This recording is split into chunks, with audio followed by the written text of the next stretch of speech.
good evening, everyone. I'd like to call this meeting of the Trumbull Police Commission to order at 6:02 p.m.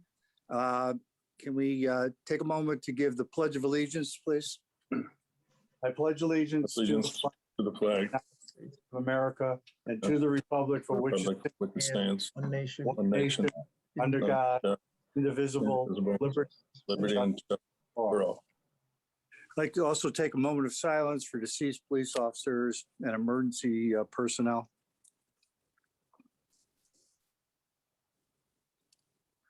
Okay, thank you. The next item on the agenda is public comment. Public comment, we ask anybody from the public who's going to speak to identify themselves and give us their address.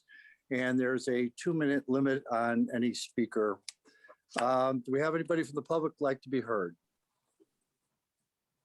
If there's anybody who would like to speak, you may press the raise hand button at the bottom of your screen or press *9 on the phone.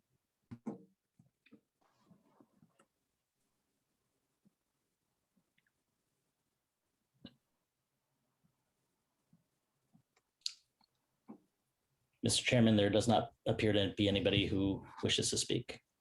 Okay, then we'll close public comment 6:03. Next item on the agenda is the approval of the February 5th, 2021 Police Commission meeting minutes. Do we have a motion? I'll make that motion. I have a second, Angela. Thank you. Any discussion about the minutes? Hearing none, we'll go to a vote. All those in favor signify by saying aye. Aye. Aye. Any opposed? None. Any abstentions? None. All right, Chief, correspondence. Okay, good evening. The first letter of correspondence is a card that we received at the department thanking the officers for serving and protecting the public. The next 2 pages are pictures of some of our officers and some employees from the Holy Lane McDonald's who brought some coffee and pastries to the department on February 10th. This is greatly appreciated. You can see the note that they put along with it. Heroes don't always wear capes, they wear uniforms. Very nice. Good, very nice. Yep. I did not think of that. Okay, you won't take credit for that one, huh? That you didn't put them up to that? The next letter is typed letter from a Trumbull resident. Her father is a 92-year-old Bridgeport retired police officer who served in Bridgeport from 1953 to 1978. And we were sent to a medical call for him. He had fallen one evening in January. And the officer who responded spent time with him, spoke to him about some of the things that the officers are dealing with today in law enforcement. And I guess he shared with her some of his stories and encounters during his profession. And it really made his day. He was very happy. The officer was so professional, and she just sent a nice letter along thanking us, thanking the officer and saying that, in the 27 years she's lived in Trumbull, she hasn't needed to call us too often, but she's always found the officers to be kind, professional, and responsive. So that's great. That's good stuff. Great to hear. Yep. The next letter is, it's an email that you'll see I received. The state approved our first responder status. We have to renew that periodically, and they approved it. As you know, our police officers are first responders to medical calls in town. Moving on to calls for service, there were 1,140 calls for the month of February. Significant drop from January, which had just about 1,500. So we'll keep an eye on that. It's naturally, it's activity out in the field encompasses that. There were 66 traffic stops in the month of February. 1 DUI arrest, 15 complaints, and 47 warnings issued. The calls for services for criminal activity, as you can see, was down also in February from 74 in January to 46 in the month of February. I'm happy to report that thefts from motor vehicles really down significantly. As you can see, in January, we had 21 cars broken into, and in February, 8. So I'm hopeful that that's because of the officers' presence in the field and people heeding our warnings about locking their cars. And 88 alarms the officers responded to. Again, the next 3 pages are the types of calls that the officers responded to, 1,140 in the month of February. The 3 school resource officers, their reports are here. Officer Bartosik, who is at Madison Middle School. As you can see, some of the types of calls he handled, and he attended a great deal of training and meetings for the department. Next is Officer Scott Duva, who is at the high school, and it talks about some of the cases he handled and some of the training he attended. He attended the juvenile referral board meeting. He's also attends TPAWD meetings, and he helped with the vaccination that was occurring at the high school and some other calls and other training and meetings he attended. And then Officer Fedorowicz, who is at Hillcrest, and he has assisted, as you can see here, more than a few times with traffic at Daniels Farm School, Booth Hill School. Both places we've had complaints from residents about cars backing up onto Daniels Farm Road, Booth Hill Road. We've been working with the Public Works Department and the school superintendent's office about both of those schools. Daniels Farm Road, we have traffic backed up onto Daniels Farm Road. If you haven't seen it, you may have heard about it. Most of that we see is because a lot of the children are not taking the buses, parents are driving them, which is fine, but it does cause a backup. So we've been trying to find some alternate plans. We have a couple of ideas in place. One of them at Daniels Farm would need a little road work to be done to an access drive. And Booth Hill School, they're still trying to work out some issues there within, I believe it's an easement that would allow people to drive through. So Traffic Division is also working on that. They've met with the school principal, and they're really trying to figure this out so we get people off the road and into the parking lots so it's less backup. And then the last 2 are Officer Lee and Officer Carlson's usage and training with the K-9 units. I added 1 page from the records division. There were 2 juvenile referral arrests in the month of February and 19 adult arrests in the month of February. The 19 adult arrests in the month of February is actually pretty low compared to other months when we talk about criminal charges. And then the next is some selective enforcement postings that the traffic unit puts out to all the supervisors so they can have their officers conduct traffic enforcement in certain areas that are problem areas. And then the 40 cases Traffic Division we're handling in the month of February. As you can see the breakdown. Some of it's traffic stops, some of it's motor vehicle and accident, funeral escorts, car seat installations. And this officer, Siljamaki, he works with Deputy Chief Sinto on a lot of the complaints, or if we have to look at a specific area, he'll work with the engineering department and get diagrams and try to work with Bill Mauer or George Estrada on traffic issues out in the public roads to see if we could make changes or at least make some improvements for people. Moving on to the Detective Division monthly activity report. They currently have 31 open cases. They worked on multiple arrest warrants, some search warrants. The next page is their monthly status. I'm not sure if there's any questions about any of the cases there. We had 3 cars stolen in the month of February and 3 cars recovered, 3 stolen cars recovered. I don't know if there's any questions that a commissioner may have, or if there's anything the Assistant Chief would like to add about the Detective Bureau report. Or if you'd like to ask him directly. I would only add in the middle of that first page of the section, you'll see a good indicator of significant work on good cases that the detectives have been doing is indicated by the number of arrest warrants and search warrants that applications that have been submitted. That usually indicates a more significant dig into a case, and and a sign of good progress with the work that they do. We've had a lot of good success with a number of cases that they've been working on overall. Okay, thank you. Good, good.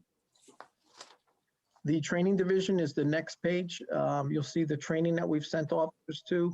We're trying to, some of it's still online through Zoom, but it's starting to come back a little bit. We missed out on a lot of training this past year, as every other police department has, because they just, pandemic, we didn't have any in-class training. So it really was reduced this past calendar year. But it's starting to loosen up and come around a little bit. The top one there, the Penn State Leadership and Command Program training, is something that Penn State puts on, and we've sent one of our other lieutenants to it, and he said it was a really good program. So we're going to send each of our lieutenants to that program. It's basically a leadership program, real good for our mid-management. We want to continue to build that bench.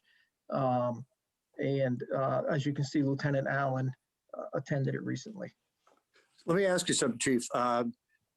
With COVID and so forth, I know there was some training associated with the police accountability bill that was passed. Were you chiefs able to get a delay in the start of that training? Yeah, the biggest part of it is the most concerning part for us is the use of force portion of that bill, Yep. which was supposed to take effect April 1st. And there was not a department that I'm aware of in the state, including the state police, that would be ready for that, because it's going to take a lot of training. We have to find vendors. We have to have people trained to do the training of our officers. And the Connecticut Chiefs Association asked for it to be pushed out about 18 months or so. It looks like the last I heard it was going to be pushed out till January of 22. So we did get some movement there. Assistant Chief, have you heard anything further on that? That's the last I heard. No, I just inquired recently on that, although everyone is optimistic and we got favorable feedback even by the bill's author. I did not hear progress made within the past few days. Who actually provides the oversight for that to make sure that the departments are compliant?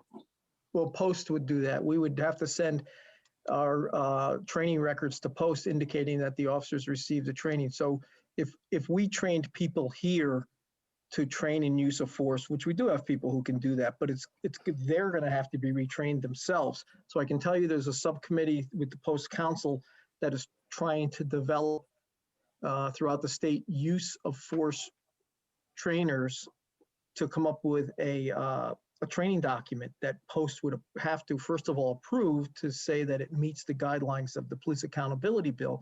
Then they'll have to train other trainers so we can get it out throughout the state. And most departments, or many of them, will have their own people trained in it. But it's just like anything else, it's going to take time. The development of that training program hasn't even been completed yet and approved by Post. So nothing will start until then. But then ultimately everybody answers to Post on the required training. So it's very unlikely that even by January of 2022, most departments are not going to be compliant. Yeah, it's kind of hard to say. I know we'll like any other department, do what we need to do to meet the guidelines and the requirements of the law. It's going to be a real push. It's going to be difficult. I can tell you that. Okay. So because there were other things that came out in that bill that we're required to do already. Some of it started in October. We had to train people on the whole department. We had to have ready for October 1st. Now we're into after January 1st, and we have to have officers who have to, if they're up for their recertification, have to do a drug testing and anabolic steroid testing every 5 years. So we're going to do about 20% of the department. Once a year, you have to do a behavioral assessment. And these are unfunded mandates that we had to budget for. And the other part is they consume time. So, and we have to do those things. So we're already working on that. And even simple things like the accountability bill says the outer garment of a police officer in uniform must have their badge and name tag on the outer garment. So if you're wearing a traffic vest doing traffic, you have to have it. Your raincoat, you have to have both. That's the law. So we have to have everybody in the department's uniforms make sure that it's either stenciled in or somehow can be, your name tag or badge can be attached. So that was a bit of an undertaking also, because there was a lot of different ways this could be done. So, Okay, and then the training goes on, ERT training, the EMD training is emergency medical dispatch training that our dispatchers, civilian and sworn officers need to have. If they're taking calls, we sent 3 officers to drone operations laws. It's something that's required. We do have a drone, so we sent 3 officers to that class. Our traffic officer and 2 other officers, Officer Leos and Sergeant Harry, also went. And then we've been, continue with some of the other training that we do for practical examinations for our first responders, ice rescue training. We had 2 of our newest officers go and learn how that works, because if they're in patrol and they have to go to a call where somebody fell through the ice, they need to be able to, at that moment, respond and try to help somebody. And then the cadet program, as you can see, they had a planning meeting. That's been a little bit slow, also trying to get off the ground because of the in-person need to meet if we're going to have the cadet program moving forward, which we are, but it's just slow because it's a lot of the in-person stuff is at a hold right now. And then the sick and injury report, 103 sick shifts for the month of February.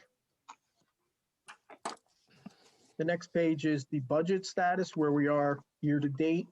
If there's any questions there, the assistant chief or I can answer. I don't know if there's anything anybody has. Kind of jumps off the page. While we're here, if there are no questions, I would ask the assistant chief if we can just talk with you briefly about, we presented our budget to the Board of Finance today. We presented it quite a while ago to the first selectman. She made some cuts. It's still a good increase, we believe, for us, that she is providing a 5.1% increase to the police budget this year.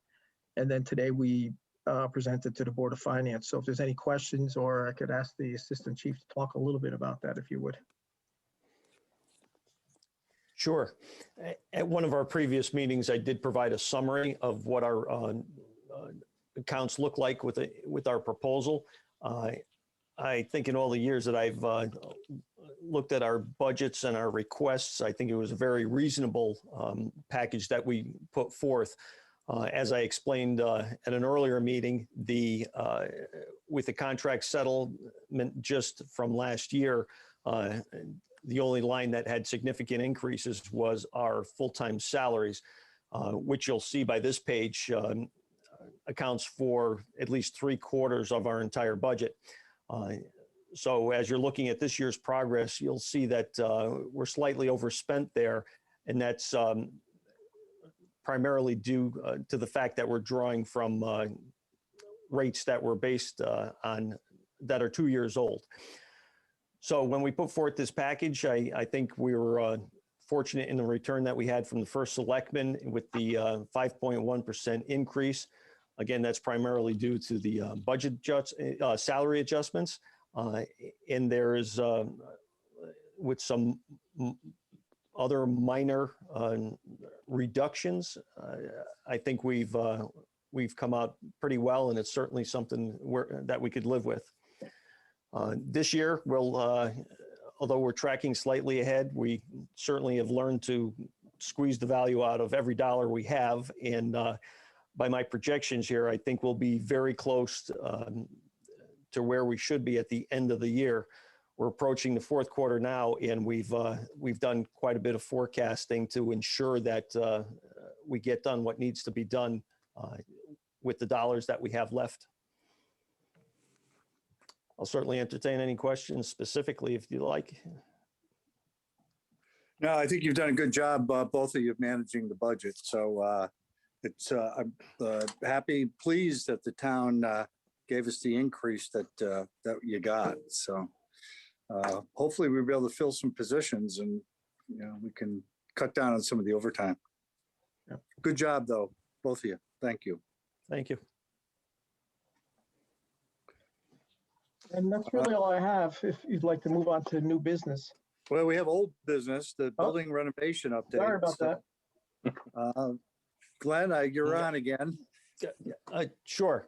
And it's good news. I'm glad to report, even from my last update, we've been waiting an extraordinary amount of time for one of the last major pieces was the installation of a fencing enclosure for the shooting range ventilation unit that's right alongside the building and which is visible as you pass on Edison Road.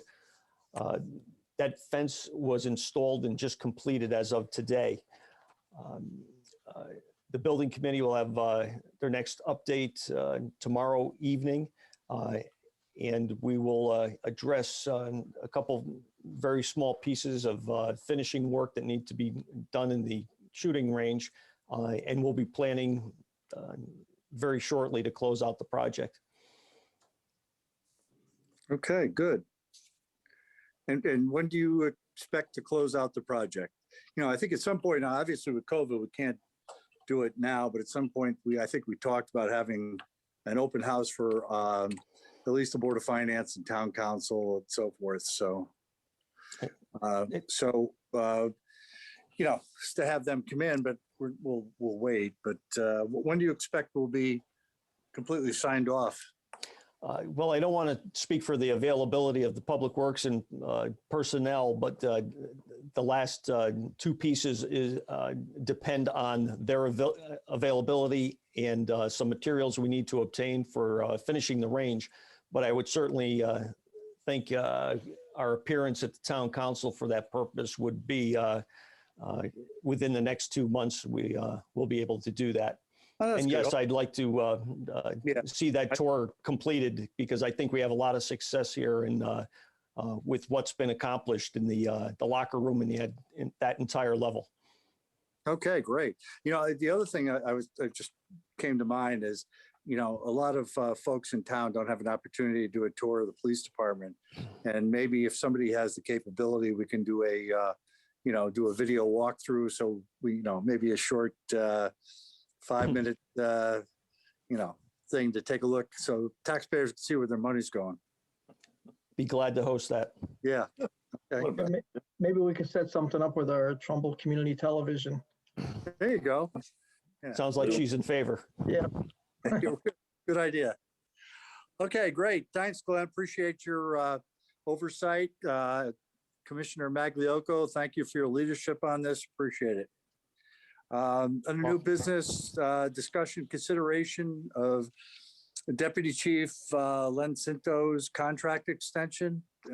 Chief, do you have any comments on this? We're doing this in executive session? No, I think it's something we can do in public Okay. session unless he wants it in executive session. No, that's, well, It's up to I him. think it's pretty straightforward, isn't it? Yeah. So his contract towards the end of it allows for, if we don't renegotiate and renew it for another 3 years or whatever we would decide to give him, automatically renews for 1 year.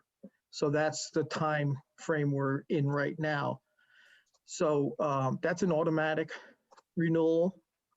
The one thing, the assistant chief and the deputy chief both have additional vacation time this year that is not provided for in their working contracts with the town to carry over. Some of it they can carry over. Yeah. And I spoke with the first selectman and the human resources director, Tom McCarthy, just recently, and the director of finance. And I suggested that they be able to, that Deputy Chief Sinto be able to carry over additional vacation time, and the same with Assistant Chief Burns. And they agreed with it. The first selectman is fine with that. I talked with her about some of the reasons why and some of the needs, and she was okay with it. She asked me to bring it back to the commission to have the commission vote on it. Well, you know, we've talked about this and the fact that we had so many challenges this past year with everything that was going on. I think it's, and you know, obviously you needed all your personnel there to help out. So I'm strongly in favor of extending, number one, extending the contract. We're glad to have Deputy Chief Sinto stay on with us for another year.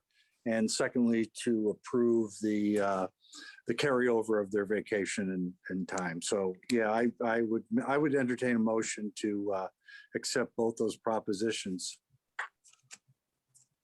Angelo, you want to take this one? I'll second. No, you can, so moved. Okay. All right. All second. right. Yes, Hey, sir. Ray, I just want to add that I want to be clear that, you know, we're exercising this 1-year option. It's mutually agreed upon. Lenny is a great professional for the police department. It's not something that's just because it's in the contract. It's just, you know, it's mutually agreed upon that he's going to stay on a year. It's what everybody wants. And we appreciate him staying on for another year, especially during these difficult times of COVID. Absolutely. We have an exceptional leadership team. I can't say that enough.